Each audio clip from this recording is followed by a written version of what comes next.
Right, and we are live. Hey guys, thanks so much for joining us. I'm Stuart from NetReady, and this is MLM for CEOs, the channel that is aimed at providing key insights to decision makers operating within the multi-level marketing space. Today in this episode, we're going to be speaking about one of the key and primary drivers within building your network, which is the social element. And here to unpack this information is a man with over 40 years experience within the multi-level marketing industry, my good friend and mentor, Richard Sletcher. Yeah. Thank you for having me. Are you good? Yeah, good. No problems at all. Good. Love to be back in the studio. Just love getting into the space, I have to say. And the lights in here, really, they make us look good. Well, speak for yourself. Okay. I was looking at you. Okay. No, I love being in here. I said Richard. to my wife, we're working so hard and I'm so tired that I need a bra to hold up the bags under my eyes. Did you like that? No.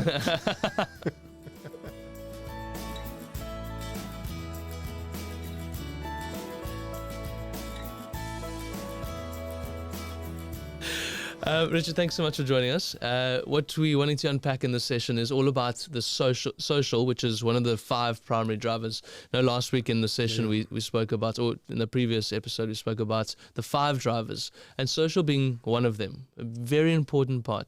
If you're not doing anything to do with social, which is social gatherings or responsibility, which we're going to dive into, then you're foregoing 20% of your network, your potential network that you can get in. 20% are driven by the social side. So why would you not focus on it? Well, most companies don't. Sure. Especially the smaller companies. They just don't have a social plan at all. It's. What is the reason for that? Look, they don't think it's important. Yeah. You know, they don't realize that 20% of the people out there are driven by social, and if they don't have a social program, that 20% doesn't come on board. Right. And so they lose a huge chunk of their market just because they're not focused on that side of things. It's crazy, but maybe it also comes down to understanding. Yeah. Maybe I don't know that I should be running social initiatives, social responsibilities. Well, one of the things that I've found is that in the bigger companies, you have people who have they specialize in the area. So you'll have a person who's in charge of incentives, and that's all they do. You've got a person who's in charge of recognition. They do nothing else. Sorry. You've got a person involved in the social side of it, and that's what they do. They're responsible for the social element of the business, and they're focused on it, and they make sure that it's run properly. And so when the small companies come on board, it's very difficult for them to do all 5 things really well. And when things get going, they're so focused on the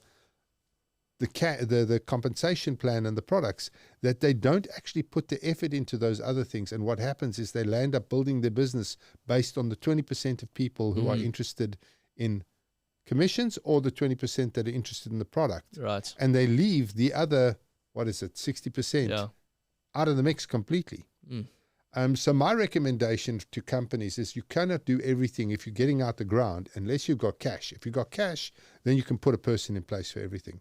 But if you're bootstrapping the business, then obviously you have to have the product and the compensation plan, but you need to very quickly thereafter build in the recognition. The recognition program should be the next thing you build in. And then you should build in the incentives, and then you should build in the social. Okay. So you should bring in people based on those things as you build your business up. Right. You know, and within your first year, you should have somebody in play in each of those brackets. You should have somebody who's that's their job. Right. Okay. Well, let's dive into that. So, for me, there's 2 parts to social. The first one is social responsibility, and then the next one is events. Yes. So let's dive into social responsibility. Okay, well, with the social responsibility, what you've got to do is you've got to find some sort of outreach program that your people can get involved in. Now, the big mistake that companies make is they say, we're going to give 2 rands to this company or $2 of every sale to this company. Well, it's a complete waste of time. Sure. What you want with a social project is you want to get your people involved. Nice. So, for example, one of the clients we had, they did a Habitat for Humanity where their top leadership went and built a home for somebody. Now, that has 2 benefits. One, those people who are socially motivated, obviously it was extremely fulfilling for them. It was something that was wonderful to do. The second thing is it got all of those people together doing something with a really wonderful end goal where they were all involved physically in it. It was tangible. And there was a team building experience. And then it gave the company something to brag about. They could put those people up and they could recognize them for what they did in the social side of things. So when you are deciding on your social program, if you're planting trees, your people need to plant the trees. If you are building a house, your people need to build a house. If you are driving on a toy run to drop off presents for children, your people need to be doing that. You don't just give away $2 on every sale. It's a waste of time. It's a waste of your money. Don't bother. Yeah. Because the exercise with social is to build your team, to build the team spirit, to build the team cohesion, to be meaningful around what you're doing with the social space. One of our clients, there was a big flood in Lanesburg, and one of our clients got their top leadership onto helicopters and flew blankets and supplies down to Lanesburg to help the people. Yeah. Now, that's the kind of thing that lives with them forever. Another one of our clients went and dug pits for what you call them, septic tanks. Yes. For a community in the Eastern Cape. They literally physically went there with spades and shovels and picks and etc. and they built pits. That's amazing. And again, there's cohesion there. They stepped together in tents, they ate together around fires, and they built these pits for these people and did something wonderful for the community. Again, it built the cohesion within the company. It made them fall in love with the company because they could relate to the social aspect of the company's program. And so it created a lot of love and a lot of heart within the business. And then, of course, at the national convention or one of the weekend seminars, they put photographs of these guys digging trenches. They had guys came up to the stage to tell how it went and what they had to do and how exciting it was. So there was tremendous recognition around that. So you can see how those two things, there's interplay there. Yeah. So it's why I kind of say to our clients, listen, if all you're doing is giving $2 out or whatever out of your sale to some or other charity, you're wasting your time, you're wasting money. Okay, it's great for the charity. Sure. Happy days. Yeah. But don't think that's having any benefit on your business. It has no benefit whatsoever. But getting your people involved, that benefits your business tremendously. It's so powerful. I've been involved in one of these outreach programs with Habitat for Humanity, and to go there with, at the time, they were strangers. And I developed such a relationship with these people just going through this project. We had no ties with the company. We were strangers. But we've remained friends afterwards because of that experience. Exactly. But if you have people coming from a network that already know each other, that are coming together for this common cause, they're enjoying an experience together, and that's what bonds people. Exactly. And we want our leaders to be bonded, because then it creates loyalty in the network, and people that are loyal remain. Exactly right. And they don't jump between other networks and look for the next shiny thing. And remember, maybe only 5% of your socially driven people go to the actual event. But because of all the recognition and because of you putting those people up on the screen, the rest of the people who are driven by the social relate to those people and actually vicariously live through them. Sure. And it again creates that loyalty to the company because it's, oh, wow, look what these guys did. Right. So in terms of social outreach, that's kind of where I would recommend companies get involved. How do I go about deciding which outreach program I want to run as a company? Is it something that is dear to me, or is it something that I believe the network would want to get involved in? I mean, what sort of decision making do I go through to pick the thing that I want to do? My first the first thing is you want the network to be involved. So I would sort of go with a social outreach that dovetails nicely with the products. So for example, Acorn Kids, Cotlands, orphanages, that kind of stuff. Yeah. It's a natural connection. Yeah. For example, we've got a company that does real estate. Habitat for Humanity would be a natural extension of that. So I would say the first thing is to look at what product you have and then try and create a natural synergy with your outreach. But then you might be passionate about going green. And so you might say, well, we're selling whatever, Bitcoin.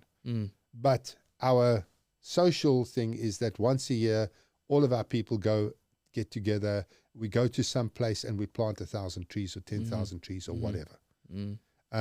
And so there could be a case of some of the people funding the trees, other people actually doing the planting of the trees, and then geolocating the trees and putting a person's picture next to the tree they planted, whatever. There could be a whole story around that. So it very much depends on where you are as a company and what your passion is, and then you will attract people who have got the same social passion as you have to the business. You know, a guy who's into muscle cars, you're not going to get him to plant no trees because what does he care? But somebody who's into sort of maybe the green movement or whatever, you can bring them along for the ride. So it's general. You need to have a look at your business, your products, and what drives you, and then put something together around that. That was an epic answer. There we go. You must please let me know what I said. Okay, let's watch it back. Let's then move to the second part of social, which is the eventing.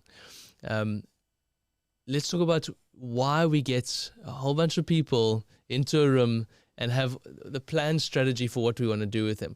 Why do we get all these people into a room, and why is events such an important part about running a network marketing business and driving that network, driving the right behavior? Okay, so the first thing is that a lot of companies think that because there's such a thing as Zoom around, that they can run their business on Zoom. And I can promise you, it's been the biggest disaster for the MLM industry.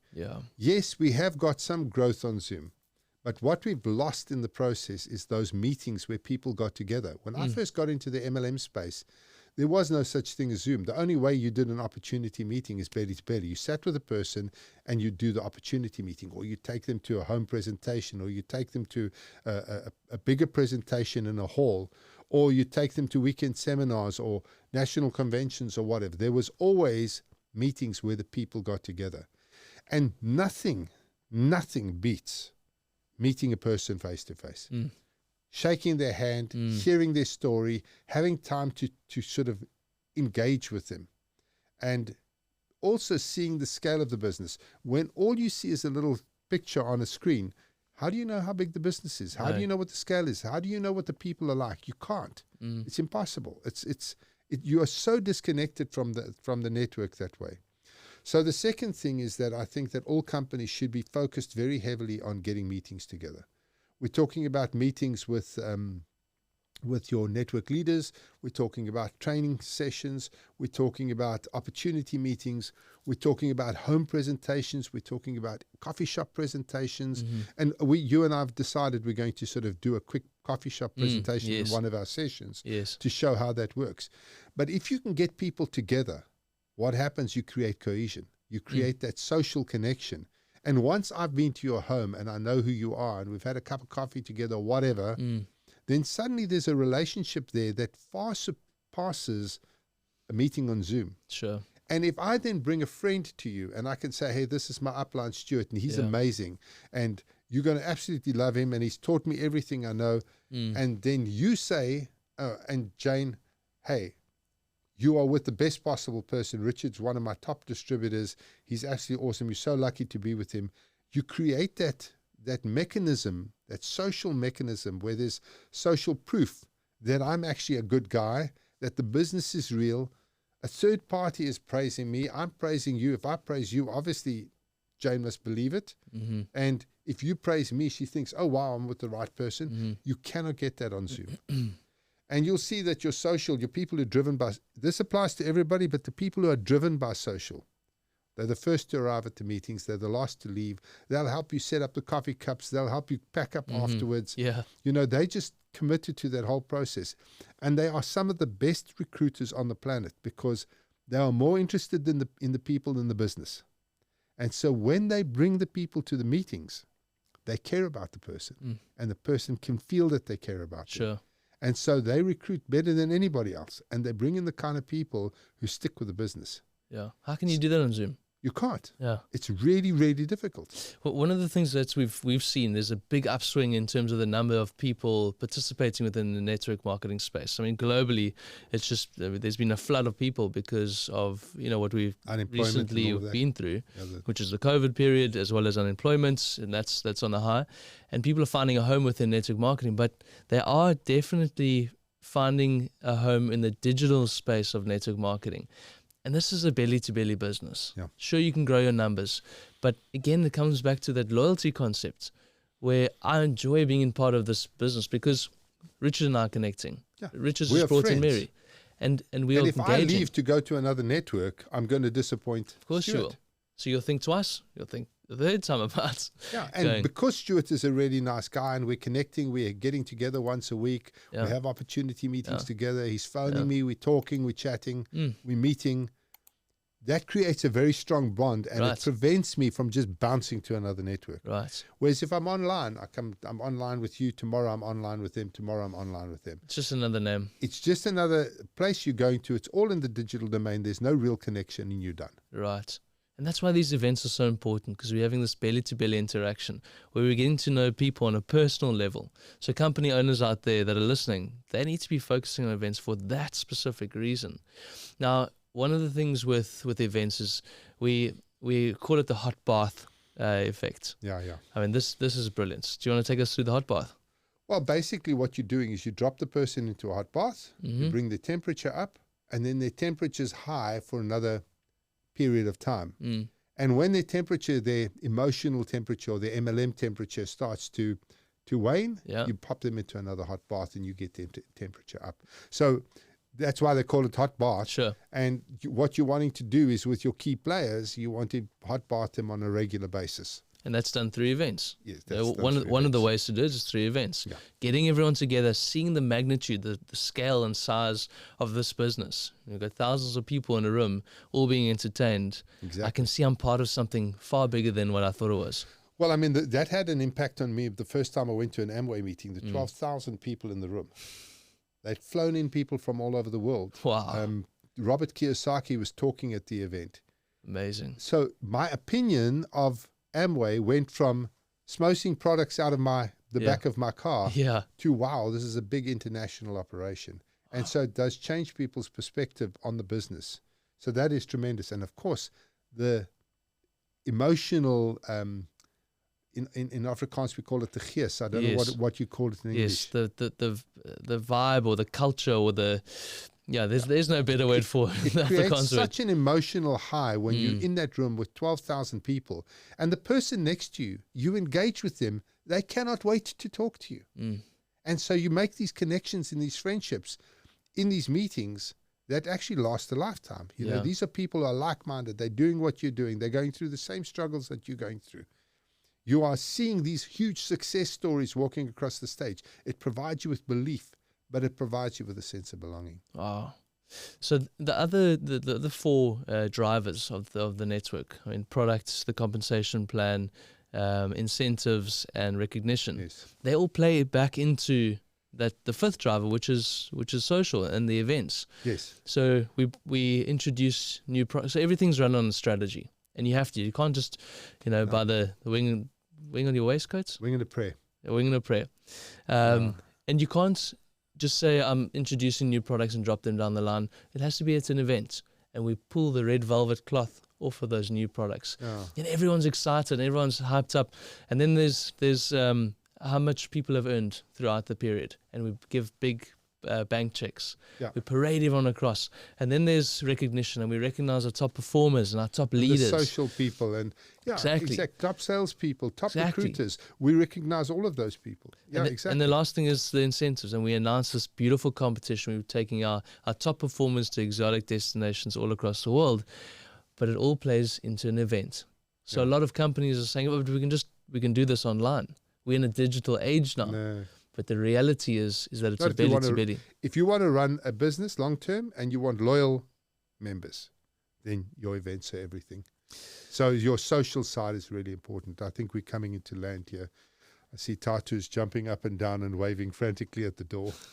This loyalty, the concept comes up a lot. It's come up a lot in the previous episode and this one. You need to be, in order to become successful, you need to inspire loyalty within your people. You need to make sure you're looking after them.